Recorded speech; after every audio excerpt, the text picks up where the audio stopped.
नमस्कार दोस्तों।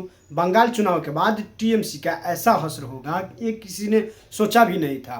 तृणमूल कांग्रेस और ममता बनर्जी जी आजकल हमारे देश की मीडिया में केवल मजाक का विषय बन के रह गई हैं। आप लोग स्वयं देख लीजिए, अंत तक जरूर देखिएगा, बहुत मजा आएगा। चलो भाई देखो अब मैं क्या कर। अशोक जी जब प्लानिंग कमीशन में दीदी और अमित मिश्रा जी मीटिंग में गई थी, किस तरफ से ऋतु बोतर उसको गूंजने में दीदी को कपड़ा फाड़ी है, अमित मिश्रा को कपड़ा फाड़े थे, धोती कुर्ता भी खोल दिया था, आपको याद है? प्लानिंग कमीशन राजीव शुक्ला उस समय गया था जाने के लिए, कांग्रेस का कोई नेता भी उस समय नहीं आए थे।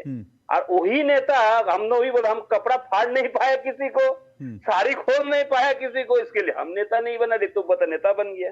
हकीकत ये प्लानिंग कमीशन में हुआ था उस समय, मैं आपको याद है कि नहीं मालूम नहीं है, मुझे ये हुआ था। हाँ बिल्कुल, आप बिल्कुल। तो भाई फिर से मैं यही कह रहा हूं संजय सरकार जी, अगर यही ड्रामा ममता जी को और अभिषेक जी को पसंद था तो आज उनके साथ ड्रामा होगा ही। अगर आप ऐसे ही चाहेंगे कि आपके नेता ड्रामेबाज हों तो फिर ठीक है, भुगतिए आप। यहाँ पर भी खेला है, यहाँ पर भी खेला है, मैं आपको बताता हूँ। आज शुभेंदु अधिकारी भी बहुत बड़ा गेम खेल दिए हैं। आज इनको भारतीय जनता पार्टी में नहीं लिया, 60 से 62 विधायक देके ऑपोजिशन में बैठाया। मैं हकीकत बताता हूँ, LIC डुअल पॉलिसी बंगाल में भी होने वाला है। शुभेंदु भी पलटी खा के इसको साथ में सरकार बनाएंगे, आप ये भी लिख के रख दीजिए आज के तारीख। ये भी खेला होगा, चलिए ये भी खेला होगा, मैं आपको लिख के रख दीजिए। सरकार साहब मुंगेरी लाल के हसीन सपने देखने छोड़ दो। अगर हम करें तो करें क्या, बोले तो बोले क्या। ये हकीकत है, ये हकीकत है। शुभेंदु भी किसी का नहीं है और ये ऋतु बोतर भी किसी का नहीं है। ये मतलब नागिन को ये हकीकत है। संजय ना लिख के फटाफट बीजेपी ज्वाइन करो। संजय जी मौका है, सुनिए संजय जी, मौका अगर आप ऐलान कर दे तो एक ब्रेकिंग न्यूज बन जाएगी। आप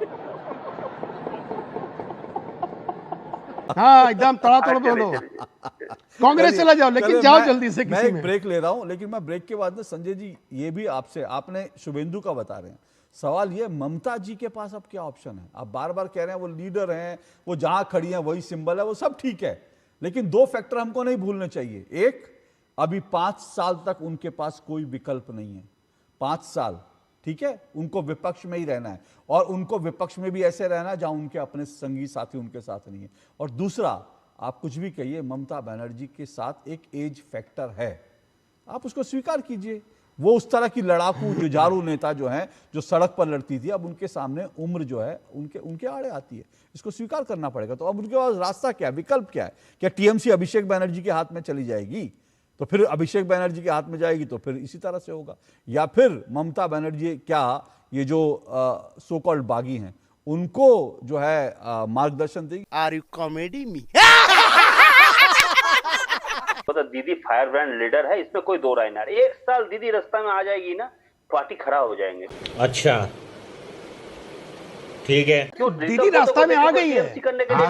अरे दीदी रास्ता में आ गई है, अरे रास्ता में आ गई बाबा, अरे ना आ गई है, निपट गई। गजब बेइज्जती है। अरे दीदी रास्ता में आ गई, बुढ़ापे में रास्ता नहीं होता है। और दीदी रोड में रहेंगे, जंगल जाने का रास्ता हो जाएंगे, संजय राणा जी पार्टी खड़ा हो जाएंगे। और दीदी को देख के सब यहाँ पर पार्टी करते हैं, हकीकत बात है। दीदी सिंबल है, दीदी दल है, दीदी नेत्री है। तो आप ये कह रहे हैं, सुनिए एक मिनट। अच्छा संजय जी एक छोटा सा जल्दी से, संजय जी समय कम है, एक काउंटर क्वेश्चन। दीदी 1 साल में टीएमसी फिर से खड़ी कर लेंगी, यही कह रहे हैं ना आप? एक मिनट, वो टीएमसी वही होगी जिसमें ममता बनर्जी होंगी और सेकंड नंबर अभिषेक बनर्जी होंगी, वो टीएमसी 1 साल में खड़ा कर लेंगी? या 1 साल में ये जो विधायक है जिनको आज आप चूहा कह रहे हैं, जिनको आप कह रहे हैं ये लोग भ्रष्ट थे, ये लोग फलाना करते थे, ममता उनको अपने साथ ले लेंगी? क्योंकि चुनाव तो नहीं हो रहे ना। देखिए, अगर इन लोग को लेंगे ना तो दूसरा सुसाइड हो जाएंगे। दीदी अगर गद्दारों को बीच में रह जाएंगे, देखिए मैं एक चीज आपको बताता हूँ, गद्दार, देखिए आपको ना शकुनी, दुर्योधन, दुशासन से भीम बहुत बड़े थे। क्यों भीम? अगर भीम का अक्ल भी नहीं है ना तो भीम गद्दार नहीं थे। ठीक है, एक चीज आपको लेकिन सुनिए ना, आप सुन लीजिए, आपको एक चीज बताने रहे हैं यहाँ पर। भाई ऐसा नहीं था कि भीम में अक्कल नहीं थी, क्या कह रहे हो आप? महाभारत पढ़ो। अरे ये बिल्कुल अभिषेक अक्कल नहीं थी बनर्जी की भीम बात को, कर रही हैं। आप अच्छे से पढ़ लीजिए जाके। अभिषेक नहीं बिल्कुल नहीं अक्कल नहीं नहीं, थी। अरे मेरे भीम भाई, बलवान थे, भीम जो है बलवान थे। भीम बलवान थे, लेकिन बलवान भीम थे, में लेकिन अकल भीम भी में बहुत बुद्धि भी अक्ल नहीं थी। थे। अब वो छोड़िए, हाँ। वो बुद्धि कहानी है, वो मेरा विषय नहीं है। वो इस तरह की चीजें मत कहिए। जो आप ये कह सकते हैं क्या अभिषेक कह रहे हो बनर्जी आप? में बुद्धि नहीं है, आप ये कह सकते हैं। भीम को छोड़ दीजिए, भीम यहाँ राजनीति करने नहीं आ रहे। मैं आपसे फिर पूछ रहा हूं, आप कह रहे हैं गद्दारों के साथ नहीं जाएंगी, ठीक है, एक अभिषेक बनर्जी के साथ रहेंगी? देखिए, अभिषेक बनर्जी रहेंगे नहीं रहेंगे दीदी डिसाइड करेगा, हम लोग डिसाइड नहीं कर सकते। और रहेंगे, देखिए मैं एक चीज बोलता हूँ, जंगल से अच्छा मंगल में आप हनुमान चालीसा पढ़ सकते हैं। जंगल नहीं चाहिए, उससे मंगल बिल्कुल अच्छा है। बिल्कुल बिल्कुल। और अगर वो हनुमान चालीसा पढ़ेंगी ना दीदी, तो भूत पिशाच भाग जाएंगे। और भूत पिशाच कौन है ये आज समझ रहे हैं सब लोग। टीएमसी में भूत पिशाच कौन है जो ममता जी को घेरे हुए, ये आप भी समझ रहे हैं, बाकी भी समझ रहे हैं। वो गद्दारों के साथ नहीं जाएंगी, और वो हनुमान चालीसा पढ़ें और भूत पिशाच को भगा दें, तो शायद उनका भला हो जाए। क्यों तहसीन? देखिए, मुझे नहीं पता दिल में क्या है, आपको चाहिए। आजकल टीएमसी वालों के दिल में क्या है बताना मुश्किल है। दिल में काबा। हम दीदी को साथ है, हम दीदी के साथ है। काबा उबा छोड़ दीजिए। लेकिन अगर आप काबा बोलते हैं, काबा देखेंगे आप। माइनस भूत पिशाच या प्लस भूत पिशाच दीदी के साथ? माइनस अभिषेक बनर्जी। नहीं, मैं भूत पिशाच कह रहा हूं, मैंने अभिषेक बनर्जी का नाम तो नहीं भूत लिया। पिचासी हो। माइनस भूत पिचासी रहने पड़ेंगे, माइनस भूत पिचासी रहने पड़ेंगे। लेकिन जितने भी क्षेत्रीय दल है, अब ये होना चाहिए कि जितने भी क्षेत्रीय दल है, इंडिया अलायंस में आकर विपक्ष में जो है कांग्रेस का नेतृत्व स्वीकार करते, कांग्रेस के नेतृत्व में लड़ना चाहिए। तहसीन पूनावाला का सिंगल एजेंडा है।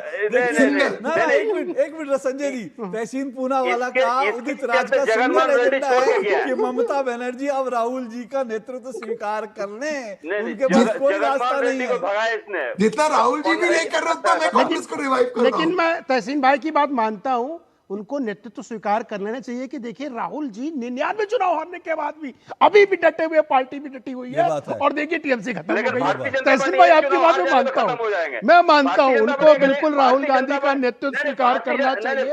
और राहुल गांधी को प्राइम मिनिस्टर चुनाव हार जाएंगे, नरेंद्र मोदी अमित शाह को दिखाई नहीं देंगे। जिस दिन भारतीय जनता पार्टी चुनाव हार जाएंगे, नरेंद्र मोदी अमित शाह खड़ा नहीं हो पाएंगे। 29 के बाद देखेंगे। ये भी हकीकत बात है, ये भी हकीकत थोड़ा बात है। लॉजिकल बात करते हैं। देखिए, वो तो आपकी बात तहसीन जी भी नहीं मान रहे। फिर आरपी सिंह जी रिस्पॉन्ड कर दीजिए।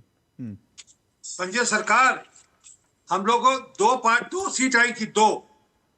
हम कोई पार्टी छोड़कर हम में से कोई नहीं भागा, समझे नहीं। 2 सीट के ऊपर काम किए सबके। इसलिए मैंने कहा, कभी आपने विचारधारा पर काम किया तो ये दिक्कत आपको आती नहीं, और ये आपको समझ से बाहर है। ये जो विचार है, ये आपके समझ से बिल्कुल पार है। ये जो राष्ट्रवाद की विचार है, जो ये देश की संस्कृति बचाने की विचार है, ये देश की इकोनॉमी को ठीक करने की विचार है, देश को हमको ये जो देश को इंटरनली सिक्योर करने की विचार है, ये देश को बाहर के शक्तियों से सिक्योर करने की विचार है। आप सबके परे की बात है। मणिरत्नम कौन से इसमें से? मणिरत्नम जो आरपी सिंह जी ने एक minute sir, RP Singh ji ने एक बात कही, एक मिनट, आरपी सिंह जी ने एक बात कही। उन्होंने कहा कि दो सांसदों की बीजेपी थी। आरपी सिंह जी, उसमें एक बात और जोड़नी चाहिए, वही बीजेपी है जो एक वोट से अटल जी की सरकार गिर गई थी, केंद्र सरकार। उसके बाद भी बीजेपी में ऐसा नहीं हुआ कि लोग भग गए, कि एक वोट से हम गिर गए और उसके बाद भग गए। नहीं भगे सर। और इसीलिए मैं कह रहा हूं, अगर आप 28 साल एक पार्टी चलाएंगे और 28 साल तक एक पार्टी का जो है नेतृत्व, जो है एक अध्यक्ष रहेंगी, और उसके बाद अध्यक्ष में किसी और को ताकत मिलेगी, तो वो भतीजे को मिलेगी, भतीजी को मिलेगी, चचा को मिलेगी, और इसको मिलेगी, तो अल्टीमेटली आपकी पार्टी की यह दुर्गति होना तय है।